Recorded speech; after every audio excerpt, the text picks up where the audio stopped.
West Virginia here in Greenbrier County. While here, I see places such as Lewisburg, White Sulphur Springs, Ronceverte, and Rainelle. We'll also speak with Dr. Robert Conte, official historian for the Greenbrier Hotel, and Jim Talbert, archivist for the Greenbrier County Historical Society, and they'll both give us a detailed account of some of Greenbrier County's history and culture.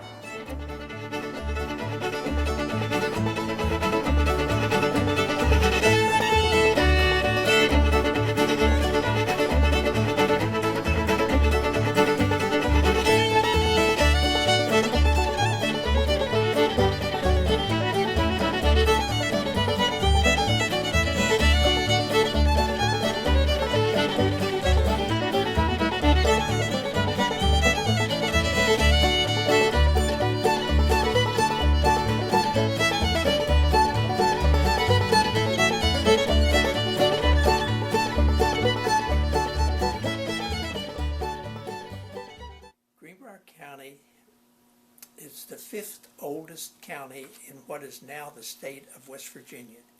It was created in 1777 by an act of the Virginia General Assembly. Before Greenbrier County became a county, it was part of a different county. It was part of Botetourt County. And before it was part of Botetourt, it was part of Augusta. The Indians used this as a hunting ground. They followed the animals. They followed the buffalo. Actually, the buffalo created the Seneca Trail going north and south through what is now Lewisburg, as well as the Buffalo Trail from east to west, which also goes through Lewisburg. Those two trails cross in Lewisburg, which made this area very attractive to the European settlers. The first attempt at settlement was not in Lewisburg, but was in Alderson. They built a fort. It was called Fort Ballman in 1753. That fort and that settlement was attacked by the Indians. The fort was destroyed. Many of the people who had sought refuge in the fort were killed. Some of them escaped and went back east. That was the first attempt at settlement, 1753. The second attempt at settlement was in 1763, when the European family, several families, settled at what is referred to as the Clendenin settlement. The Indians also attacked them at the Clendenin settlement and massacred that settlement. At the same time that the Clendenin settled in what we call the Clendenin settlement, there was another attempt at the same time at Arbuckle, at Fort Arbuckle. The fort was built later. There was an attempt to settle, and that settlement was also wiped out by the Native Americans. So that was the end of the official settlement, attempts at settlement, until 1769 and 70, when treaties with the Indians made it possible for the Europeans to come into this valley and be relatively safe. The emphasis on relatively safe. The Indians continued to attack the settlers. Indians didn't like the settlers being here hunting and taking their food source, so they did what they could to discourage those settlements. It was in 1774 when the governor of Virginia decided that something permanently should be done to discourage the Indians from attacking the settlers in the Greenbrier Valley. It was Lord Dunmore was the governor at the time. He established an army, a two-pronged army, one together at Lewisburg and attacked the Indians on the Ohio Valley. At the same time, he personally would lead the northern fort through Pennsylvania, what is now Pennsylvania, through Pittsburgh, and come down the Ohio. And the plan was to trap the Indians between the northern and southern forces, catch them in a crossfire. Well, the southern forces that gathered at Lewisburg, 1,100 of them, they referred to Lewisburg at that time as Fort Union. In fact, there was not a fort as we think of a fort, but it was called Fort Union because it united a bunch of frontier warriors, settlers from various parts of Virginia. They united in what is now Lewisburg. They traveled in waves. The first wave, and then a day or two later, the second wave, and the third wave, and the fourth wave. They had cattle was their source of food. They had flour on pack horses. They were traveling through the wilderness. There were no roads. There were no wagon roads. They had to pack all of their ammunition, all of their food, drive the cattle as part of their food. They hiked, traveled, marched from Lewisburg to the falls and the Kanawha River. At the falls, from that point on to the Ohio River was navigable. So they built canoes at that point, transported their supplies to what is now Point Pleasant. The soldiers and the cattle continued to walk and march. They probably the supplies got there a little bit before the soldiers, but they did arrive. They had a battle with the Indians. The settlers were victorious, and that pretty much ended the hostilities in the Greenbrier Valley. Not completely, but pretty much. There were isolated attacks, one major attack on Fort Donnelly. Fort Donnelly is about 10 miles south of Lewisburg. The people from Williamsburg, the people from Rupert, what is now Williamsburg and what is now Rupert, forted up at Fort Donnelly whenever there was a threat of Indian attacks in the area. They had warning of the Indians coming from Point Pleasant to attack the settlements in Greenbrier County. So some of them forted up in Fort Donnelly. The Indians did show up at Fort Donnelly. They attempted to break into the fort. There was a residence, a log house, that was part of the walls of the fort. The Indians attempted to break through a door in that house, in that log house, to gain entry into the fort. As they were hacking the door with their tomahawks and their axes, they cracked it open just a little. A slave was standing inside the building. He had a large, it was actually a wall gun. It weighed 47 pounds. It was loaded with, officially it was loaded with swan shot. The story is that they did not have a supply of swan shot, which is actually just big BBs, like buckshot in a shotgun. So they loaded this rifle with whatever they could find, probably hickory nut shells, probably if they could find a piece of glass or a piece of pottery that they could put into load into the barrel of this gun. Dick Pointer, the slave, was standing behind the door with this gun at his hip. When the Indians opened the door with just a crack, he fired, and with this major gun made a major noise, killed a couple of the Indians, wounded several, and the rest of them retreated back to their stronghold, and it gave the soldiers who were sleeping in the fort time to rally, get their guns, get on the walls of the fort, and protect the fort and the people within the fort until help came from Lewisburg. The Indians were defeated. They retreated back to the Ohio Valley. The story is that at the same time they attacked a fort in Williamsburg.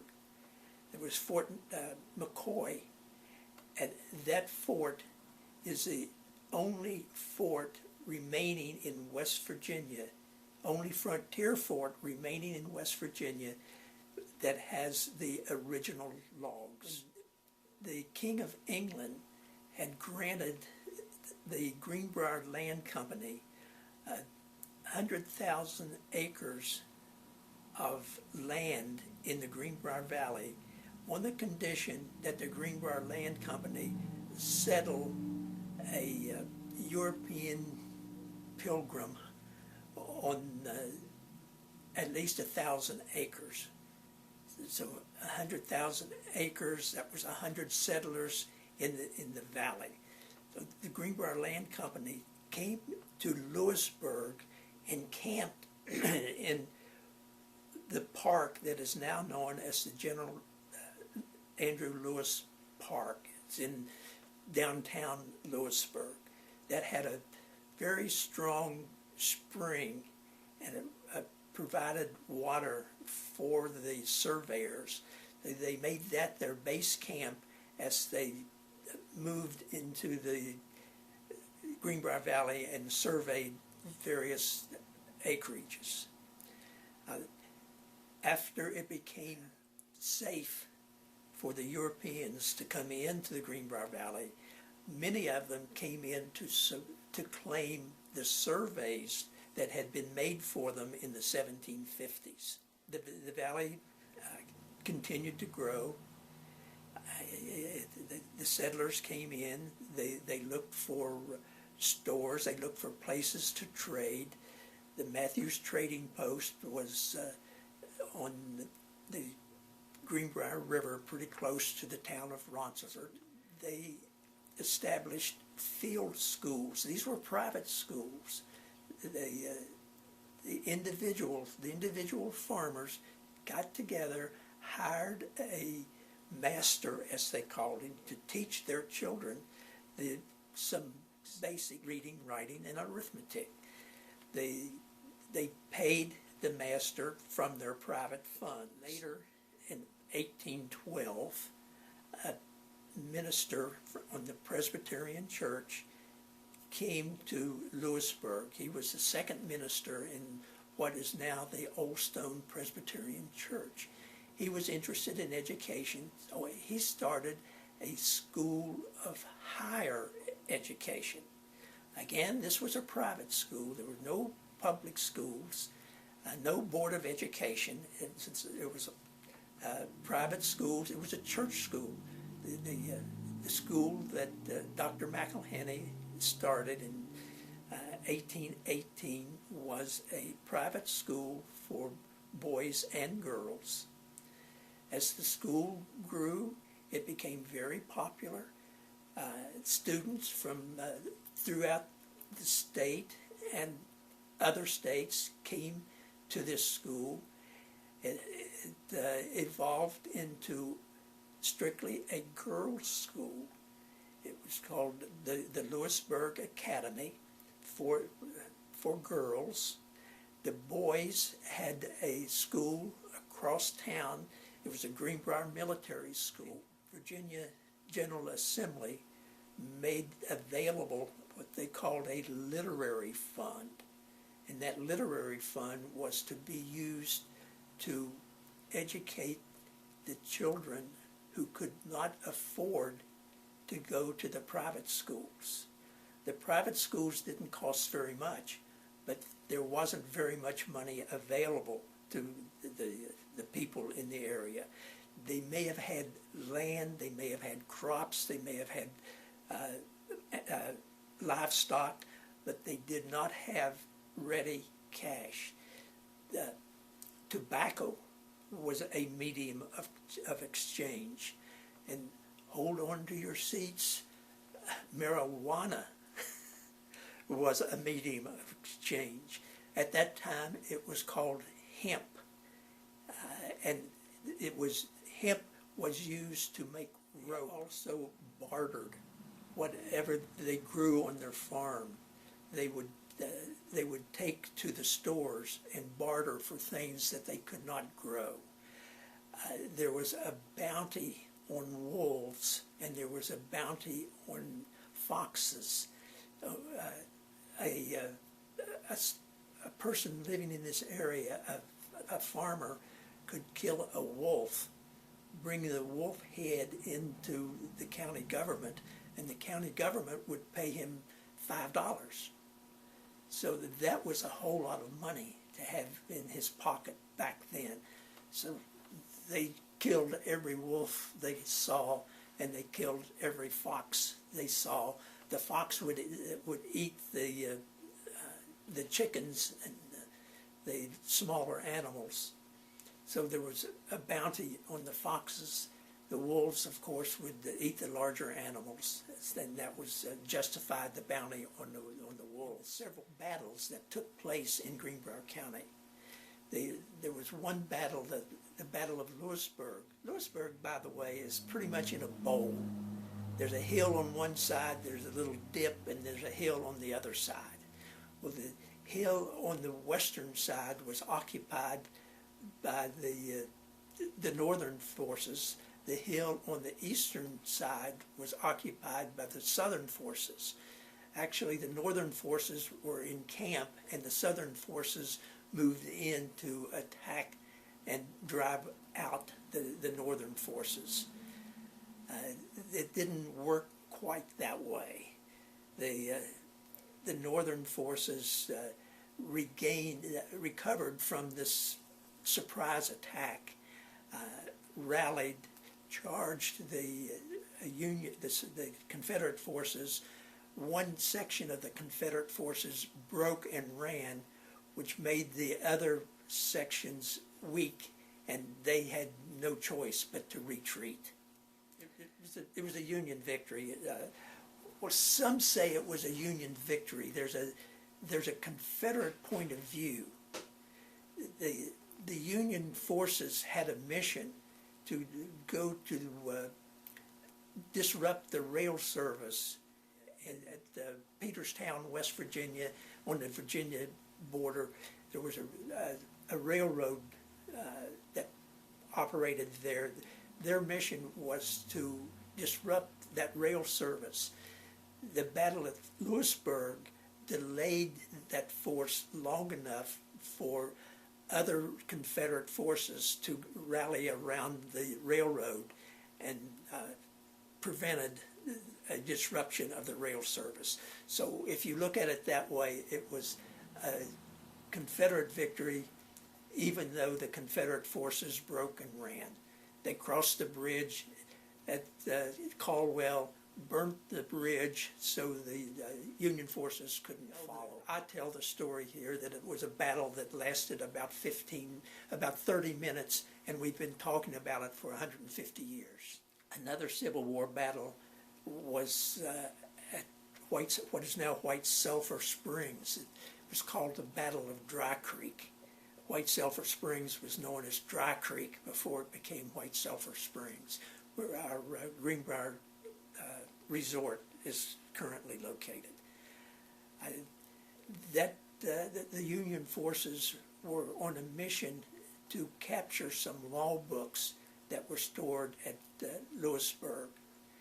They were met at White Sulfur by Confederate forces. That battle lasted all day and part of a second day. It was a Confederate victory. The Union forces retreated. The law books at at Lewisburg were safe. After the Civil War and West Virginia became a state, we continued to grow, and our life was pretty much routine, pretty much the same as it was everywhere else. Our schools continued to evolve.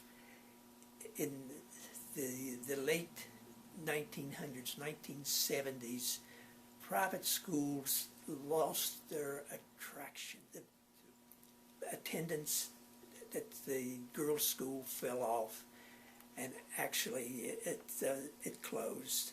And about the same time, the Vietnam War had made military very unpopular, and the young boys didn't want to go to military schools, so the enrollment at the military school fell off, and the military school closed.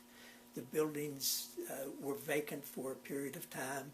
The girls' school was used by the state for other purposes for a period of time. The state no longer reached a point they no longer needed these buildings for their purposes, so they were abandoned. There was a move to tear the buildings down, the school buildings down, and the community rallied. They said, no, there is a community college in the area. The community college is thinking of building a new facility. Why not move the community college into the old girls' school? We can renovate that school, the buildings, make it attractive as a community college, and that's what happened. It wasn't cheap. It probably cost as much to recondition those buildings as it did to build them initially, but it was the community's determination to save that part of our history for future generations. The buildings are now fully occupied by the community college. One of the buildings is occupied by Carnegie Hall. This Carnegie Hall was built with money from Andrew Carnegie. Andrew Carnegie gave a lot of money to build libraries, but very little money did he give for buildings for the performing arts. The Carnegie Hall in Lewisburg is one of the 3 Carnegie Halls in the United States built for the performing arts, and it's still being used by the performing arts. Carnegie Hall, as it is currently known, brings performances into our community almost on a weekly basis.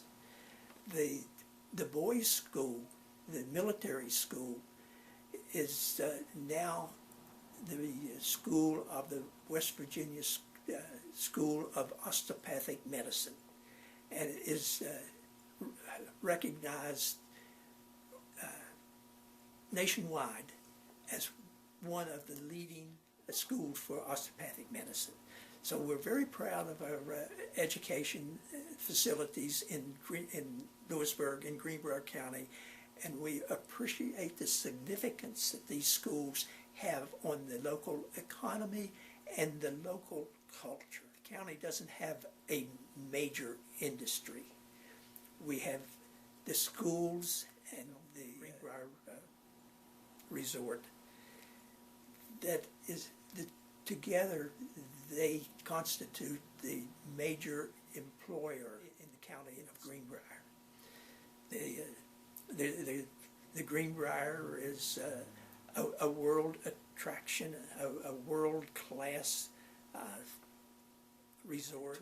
Tourism is another big part of the economic industry in Greenbrier County. The cities in the county are tourist attractions, and the Greenbrier Historical Society is at the heart of the history of these areas, keeping the history alive for the community and for the tourists that come to visit our beautiful valley. Well, the story of the Greenbrier really begins with a spring of mineral water out in the middle of the property. Everybody who's been here has wandered from the hotel. There's a big old hotel here, and then there's a golf clubhouse and outdoor pool and tennis courts and all that. And in between, when you walk from one to the other, you walk down a big lawn surrounded by cottages, and right in the middle of that lawn is a spring house, a green dome structure. Real obvious, white columns, very much the symbol of the Greenbrier. I mean, we use it in all our promotional materials. And the spring house sits over the White Sulfur Spring. And that's the initial draw. That's what it's all about. And that's why we developed in admittedly an isolated location here, because people were coming to take the waters, which meant they were going to drink the water or bathe in the water to restore their health. So fundamentally, the Greenbrier is a spa. And so when we say people have been coming here since 1778, that's what they were going to the spring. Now, in 1778, this is really nowhere. I mean, this is really, really isolated. And really the situation between the settlers and the Shawnee Indians is not settled. And it's pretty hairy out here, so it takes a while for the resort to get going. But again, the draw is the water. And what you need is access. So really, as they slowly but surely build the James River and Kanawha Turnpike, the stagecoach road through Greenbrier County, then the business at the resort picks up. So really, it's probably about the 1820s, especially the 1830s, that things are really, really humming along here, because the spring was used. You both drank and bathed in the water. You did both things. You drank the water for internal problems, and you bathed in the water for skin problems, for arthritis, for stiff joints. This was a summer resort. We're at 2,000 feet, so it was cooler. It was drawing people almost entirely, not totally, but almost entirely from the southern states who were looking to escape the heat and humidity. And they were coming up not only here, I guess I should say. We didn't just develop here in splendid isolation. There's a whole series of resorts, and that helps explain the growth of Greenbrier and Monroe County and Bath County, Virginia, across the line. This cluster of springs. It was kind of an interesting phenomenon. Before the Civil War, you had a cluster of mineral spring resorts: Blue Sulphur Springs, Sweet Collegiate, Hot Springs, Salt Sulphur Springs. And these are all stagecoach accessed. So they were all built around mineral springs. They were open in the summer, and then collectively, what all this became was the great summer southern social gathering spot. So the Springs of Virginia, as you would have referred to it when this was still Virginia, was where the elite of Southern society, the power elite of the Old South, came up here and spent late June, July, August, early September. And I cannot overstate. I mean, people write books, write PhD dissertations about the social life here and the sort of developing the concept of gentility in these springs, and especially here at White Sulphur Springs, and you would have called it White Sulphur Springs back then, because this was the biggest. It was in the center, it was on the main road, and then it had that sort of indefinable something. You know how some bars or nightclubs have it? Well, we had it. That was the place to be. And there's no accident, it seems to me, that five sitting presidents visit this resort in the 22 years before the Civil War. And they're coming here not because they like to drink sulfur water, but because they're the most powerful, wealthy, and influential members of Southern society are right on the lawn, which we still walk through today, under the shade of these great big oak trees. So a lot of schmoozing went on, a lot of networking, a lot of business, a lot of politics, a lot of marital arrangements, I mean, really the South was a rural civilization.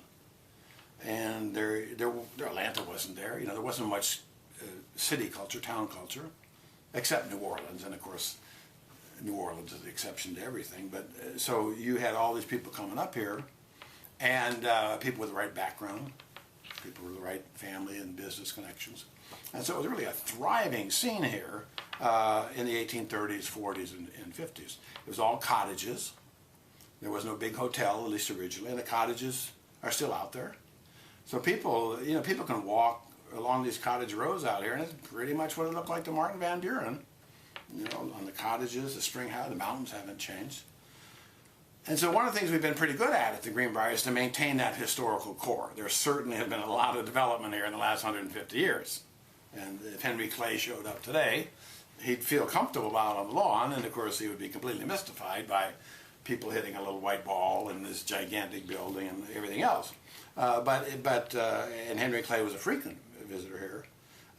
Kind of the core would still look pretty familiar to him.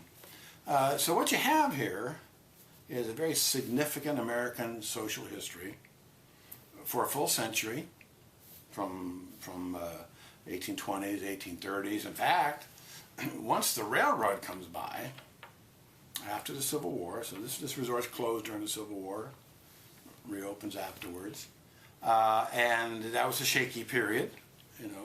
The Southerners who had populated this place had the war fought on their soil. And the transition is going from stage to rail. And one of the most important things that ever happens in the history of this resort is they build the railroad right across the street. And those other resorts that I was talking about, they tend to die away. This one thrives. In fact, there was a hotel here before, the Greenbrier, the Old White. In fact, this was a bigger resort in the 1880s and 1890s. We measured these things by just number of people we could accommodate. Bigger then than it is now. People arriving by train, coming from... what the railroad does is, the Southerners were still coming here, but it brings in people from the north and the west. So the railroad is sort of the savior in the sense that transportation-wise, people come here. And really, for 100 years, what this then is the great, one of the great railroad resorts in North America. So the Chesapeake and Ohio Railway is bringing people in from Chicago to New York just overnight. Took the night train down from Chicago, Detroit, New York, Philadelphia, which is why the railroad buys the property in 1910. So by the beginning of the 20th century, the resort really is getting kind of old. It has had numerous financial problems. And so the railroad, they've been bringing people here for 40 years, but they actually buy the property in 1910.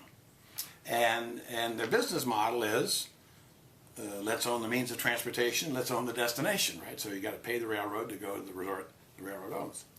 So what they do is, this central part of the property that I was talking about, the lawn surrounded by cottages, was intact. On one end they build the Greenbrier, so the oldest part of the Greenbrier opens in 1913. And then the next year, they build a golf course. So they build what we now call the Old White Golf Course. And then they add tennis courts, and they had a new spa, and they had a lot of other things too. But they, I guess, what do we say that? They reconceptualized the property, So they took it from a year-round, they took it from a summer-only, kind of regional southern resort, to a year-round. Once the Greenbrier opens, we've been open year-round. They sort of import the country club model is what they do, golf and tennis. And then they heavily promote it up and down their railroad line, that we're just overnight, from 4/5 of the American population, becomes very fashionable for New York and Philadelphia, people to come down here. We did a ton of Detroit business and Chicago business. Take the train down, arrive here in the morning. You had fine dining, you had golf, you had tennis, you had great service. And then the railroad's going to own it for 99 years, all through all the mergers that eventually creates the CSX Corporation. So that's really a major transformation there, right there in 1912, 13, 14, 15, when it's becoming year-round, and then golf starts, gets more and more serious, as golf tends to do. The Greenbrier Hotel, in fact, that opened in 1913, was too small after the boom years of the 20s, so the building gets virtually rebuilt in 1930. And that's pretty much what we see today. We sort of see the 1930 building when you drive up. There have been a lot of expansions and changes on the inside, but from the outside the building is stayed fairly stable for over 80 years.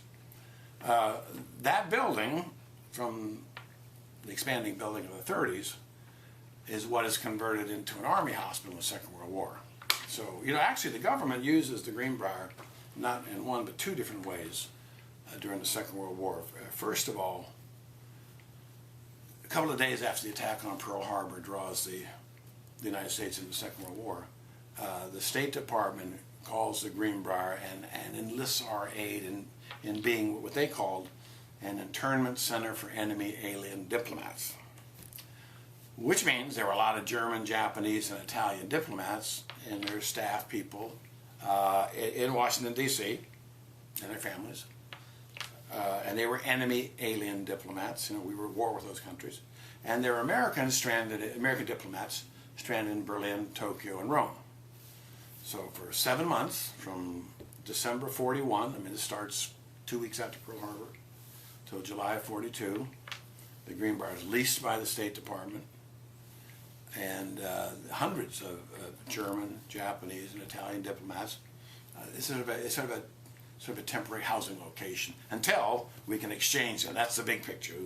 The State Department wants to get them back to their countries and get the Americans back. So that lasts 7 months. Then, as soon as the diplomats are out, the Army buys the Greenbrier, buys the whole thing in September of 1942. The Greenbrier Hotel becomes a 2,000-bed hospital. It gets a new name. It's called Ashford General Hospital. Everybody's arriving, departing by train. Just a little bit shy of 25,000 soldiers are admitted, treated. They use all the facilities, play golf, play tennis, use the spa, use the pool, go on the hiking trails, and that was the idea. It was a reconditioning center, a rehabilitation center. So it's heavily used. The cottages are where the doctors live. The hotel is the actual hospital. So when the war's over, the Army doesn't need the hospital anymore. And then incidentally, there were a number of hotels went through this process of being converted into hospitals. It was a way to solve the problem of expanding hospital capacity during the pressure of wartime. And then when the pressure of wartime's over, the Army didn't need it anymore. And so one of the best things that ever happened here is in 1946, after the Second World War is over, the Army sells it right back to the railroad. So the C&O Railway owned it for 30 years before the Second World War. The government owned it for 4 years. The railroad bought it back. And when I say the best thing, because it didn't sit here, unused. That would probably be the worst thing. And that did happen to some other hotels turned hospitals. Now at this point, a dramatic change happens to the Greenbrier because, it had been a hospital. The building wasn't damaged or destroyed, but it wasn't a luxury resort. There was a higher mission for those 4 years. So the railroad thought it ought to be refurbished, so they hire a famous decorator named Dorothy Draper. So Dorothy Draper is something of a fetish around here. We talk about her today, 65 years later, like she just stepped out of the room. But she redoes the whole Greenbrier. It takes almost 2 years. So one of the things the Greenbrier is famous for is stripes and flowers and colors on the inside. The sort of unexpected interior, given the sort of staid exterior. And so she redoes the building, and so in the late 40s, it's back on the social scene, and social and sports scene. Sam Snead is the golf pro. Sam Snead had actually started here in the late 30s, and Sam Snead, one of the greatest golfers that ever played the game, was the pro here for 40 years. At the peak of his powers in the late 40s and early 50s, he's winning the Masters. He won more tournaments than anybody else. Professional tournaments, PGA tournaments, still holds that record. So he was associated with the Greenbrier actually all the way till his death in 2002. But back in the 50s, we had a Dorothy Draper decor. We had Sam Snead, and he's bringing in all the best pros of the day. Famous rivalry with Ben Hogan. The Duke and Duchess of Windsor coming here. Princess Grace and Prince Rainier. It's a pretty high-level social place. And in the context of all that, the U.S. government comes back in the late 1950s and says, we got an interesting idea here that you might be interested in, and that's the building of what we call the bunker today. So as we segue from Second World War into the Cold War, and that sort of 40-year standoff between the United States and the Soviet Union that we call the Cold War, the military guys are thinking, if the Cold War ever turns hot, you know, it certainly seemed like it could happen there. The Korean War, the tensions in Berlin, I mean, something might set it off. And they start sending bombers across the ocean or over the pole, however they sent them, and later missiles. One of the fundamental assumptions was that Washington would be a target, right? Washington would be eliminated. They just sort of assumed that Washington would be eliminated. So under the Eisenhower administration, a program was started called the Continuity of Government Program.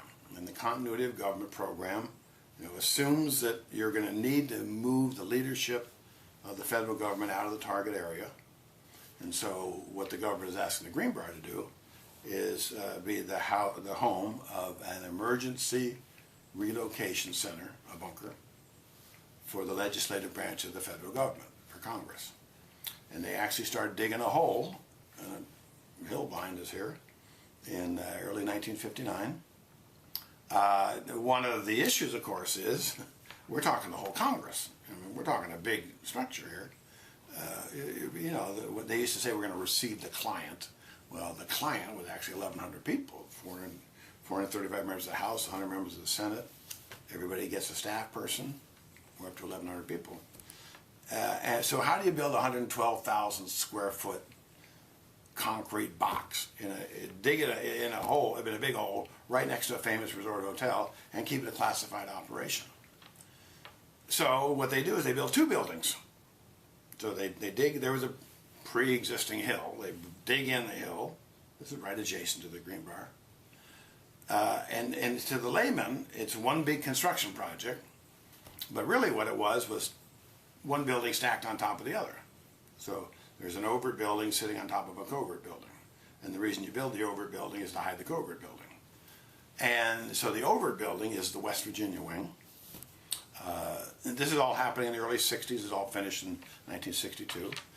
So the West Virginia wing is a new guest room. We have a diagnostic clinic here, and they're located over there. Addition of conference facilities. You know, so we're publicly building a building that's clearly an attempt by the Greenbrier to stay competitive in the resort business. So it isn't really a perfect. What it creates is a plausible explanation for this major construction project, so that if everybody said, you know, I mean, everybody can see it's going on. This is called hiding it in plain sight. We're going to build it right in front of your nose, and then we have a story that explains it. And the story is that the Greenbrier is staying competitive, and so that helps disguise the fact that they really built two buildings. So for 35 years, from the early 60s to the early 90s, or actually late 50s to the mid 90s, for 35 years, the Greenbrier had a secret relationship with the federal government, so that in case of imminent attack on Washington, D.C., or as they sometimes phrase it, in case Washington, D.C. is made uninhabitable, the government had the right to call the Greenbrier. There were certain people here who knew what the call was about, and with one phone call, the whole Greenbrier turned to to government control. And simultaneously, the whole continuity of government program, a lot of things would have happened if the continuity of government program, if the continuity of government program was put in place, we were in dire straits. And this was the last ditch effort to have the government survive. Anyway, that didn't happen. You know, people ask me all the time, did they ever use a bunker? Well, Washington's still there, right? There was no nuclear war. So that's the good news, you know, really, that it was never used. But in hindsight, it's finished in the fall of 1962. It's finished almost precisely as the Cuban Missile Crisis hits. And then when you look back on the long history of the bunker, that's the closest it ever came to be used.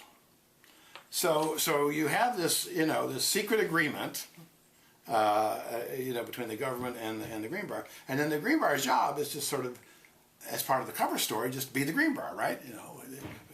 Who's going to build a resort at it? I mean, who's going to build a bunker at a resort like the Greenbrier? Ridiculous idea, And the government's not going to build a bunker on private property. That's the other thing. So there were certainly rumors around here. I guess that's part of the history of Greenbrier County. Everybody in Greenbrier County had heard something about this, and everybody had all sorts of speculations for many years. But it was always officially denied. I mean, people sort of knew something happened there, but they were not kidding about this. And so the Greenbrier goes on. It becomes a conference center, very much a conference center in the 70s and 80s. It does very well economically. Big groups coming in here. I mean, it's a great place for trade associations and business groups. You have your meetings and your fine dining and your golf and tennis all in one place. So we're really humming along in the 70s and 80s. We bring in the Ryder Cup golf tournament. So it's all doing very well. The existence of the bunker is it was leaked to the Washington Post in 1992, and that generated just tons of publicity. In fact, one of the best things that ever happened to Greenbrier in the last 20 years, in a perverse way, was the leaking of the story, because it has generated just unbelievable amounts of media coverage. I mean, the History Channel was made for this, right? Secret bunker, wartime, fancy resort. They've done multiple programs on it. And so this very much gets the reputation. In the 50s and 60s, if you said the Greenbrier, you meant, oh, that's where Sam Snead is the pro and Dorothy Draper's a decorator, and that's where all the big piles of food is. Well, now if you say the Greenbrier, that's the bunker place, right? Now, that generates a lot of publicity. I think people come in. But by the time you get to the early 21st century, the other thing that's happening is nationwide and maybe internationally, the competition at this luxury resort end of the business is getting fierce. One might say that end of the hotel business and resort business was overbuilt. In other words, the Greenbrier had sort of existed in its own universe here, and now there are a lot of other nice universes. And slowly but surely, over time, the Greenbrier starts to falter. It starts to lose a little money by around 2004, 2005, around there. CSX is wondering about all this. CSX does start a major residential club, the Greenbrier Sporting Club, and which really in the last 100 years is probably the biggest single project around here. Creating a club and a new golf course, and people are buying pieces of land and building private homes. This is all very successful, but there's only so much real estate. And then you get to 2008. So then you get to the what we so euphemistically call the downturn in the last quarter of 2008. And by then, CSX has a lot of problems and they're a huge railroad. And this is a dinky little part of the Greenbrier never generated half of 1% of the revenues of CSX. And it's getting to be a problem, so they want to put it on the market. Now, what would be the absolute worst time to put a luxury resort on the market? The last quarter of 2008 and the first quarter of 2009. And nobody's interested. That's why the Jim Justice purchase is such a big deal. Nobody was buying anything in the first quarter of 2009, and the economy was still spiraling down. And so Jim Justice, grew up in Beckley, so local boy makes good, had completed a sale of some of his metallurgical coal mines to a Russian company. So here was one of the few people in America who had cash in his pockets in the first quarter of 2009. He'd been living in Lewisburg since 2000. Part of the Jim Justice saga that he coaches the girls' high school basketball team, in addition to running 50 companies. So he can see the deterioration of the Greenbrier and the impact it's having on, the parents of the kids he's coaching. He buys a Greenbrier, and no hotel experience, So, really it's sort of a this miraculous turn of events that this guy kind of comes out of nowhere, buys the whole place, and just jumps in with both feet, digs a giant hole in front of the Greenbrier, builds an $80 million casino, it brings in a golf tournament, which is a really big deal. I mean, a really big deal, because it's a PGA Tour FedEx Cup Series. When you have a tournament in that league, you're playing with the big boys, and the concerts that he's thrown in as part of the tournaments. He added 5 new restaurants here, and so there's been a definite revitalization starting there in 2009, where he's pumping it up, certainly putting the money in, and I think it's very much revitalized the Greenbrier. As I say, it was kind of slowly going down there. Brought a lot of the excitement back. That's one of his main goals, so bring the energy back, and bring famous people here, and get a lot of media coverage, like certainly the tournament does. And so, really, if anything, it's more vibrant now than it's been for a long time, having a big impact on the community. All those on a good day. We've had 4 tournaments at this point. There'll be 35,000, 40,000 people here on this property, and of course they're all parked over at the State Fair in Lewisburg. They're staying all in this area, so it's certainly been a good thing for the Greenbrier, but it's also been a good thing for this quadrant here in this section of the eastern side of Greenbrier County.